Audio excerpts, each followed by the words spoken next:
Bride is shocked when she saw her son who was missing for 3 years at her own wedding and told her this. Maggie is finally happy that she found love after a nasty divorce, but there's one thing that might challenge her new relationship: her deaf son. Will she introduce him to her new man or hide him? Maggie arrived at her parents' house at midday, her little boy in tow and her shoulders laden with bags and bags of his clothes. She finally found love after her divorce a year ago. However, she faced a significant challenge. Her 2-year-old son, Jaden, was deaf. She knew if she told her new boyfriend, Manor, he might feel too overwhelmed with the responsibility, and he might opt out of the relationship. She would eventually tell him, just not now. She figured she would first work on her relationship with Manor, and when she was sure it was something solid, she would let that information out. In the meantime, she would have her parents, Eunice and Tony, take care of her little boy. "Mom, Dad," she screamed as she entered the living room of her parents' house. Before we continue, please take some time to subscribe to Dailydose, like and share this video with your friends. It might brighten their day and inspire them to do good. Also keep watching because an important lesson awaits at the end of the video. It had been a while since they saw her, and they were glad she had visited. "Welcome home, Maggie." "Oh, and my handsome little boy," Maggie's mom said, cupping little Jaden's cheeks in the palms of her hands. After they had caught up on what they had been up to the past few months, Maggie broke the news. "I found a new man, and I want to see where the relationship goes before I can introduce him to Jaden." "It seems like a worthwhile thought, but how long do you think it will be before you can introduce him to your son?" her father asked, concerned. "Dad, Jaden is deaf, and I don't want to rush. What if I scare him with the responsibility of caring for a deaf child?"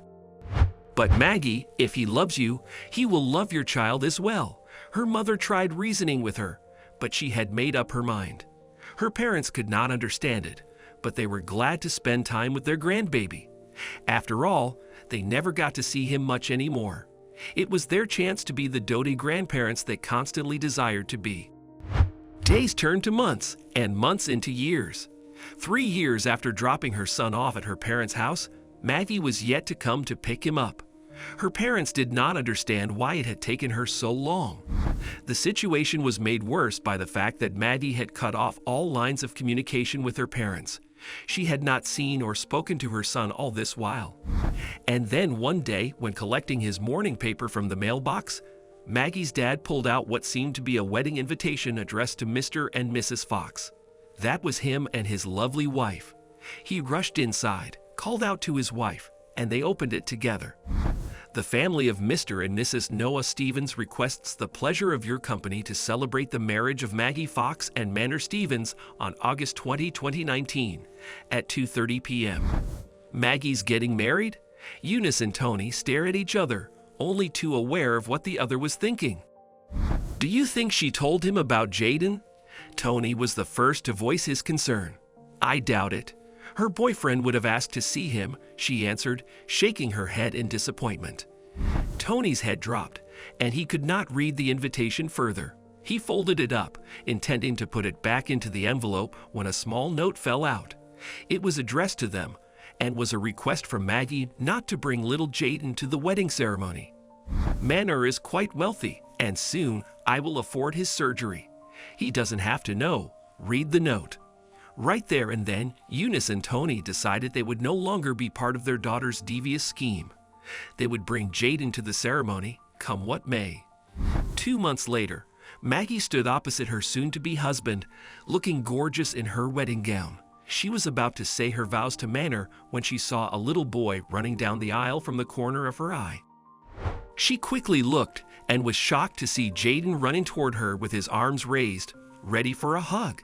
It had been a long 3 years without seeing his mother, and he had missed her incredibly.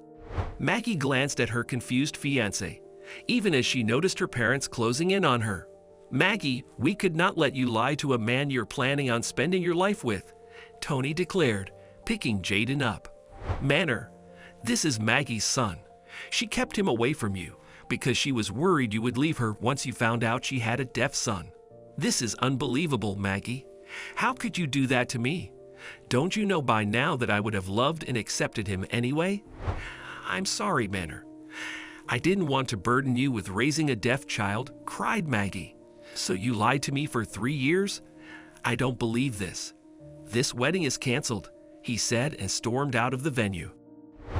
Maggie followed him out of the church and begged him to forgive her. She would do anything to make it up to him, she said. She said she understood his reaction and was sorry for keeping her son a secret. Manor was angry, but he loved Maggie and said he would forgive her.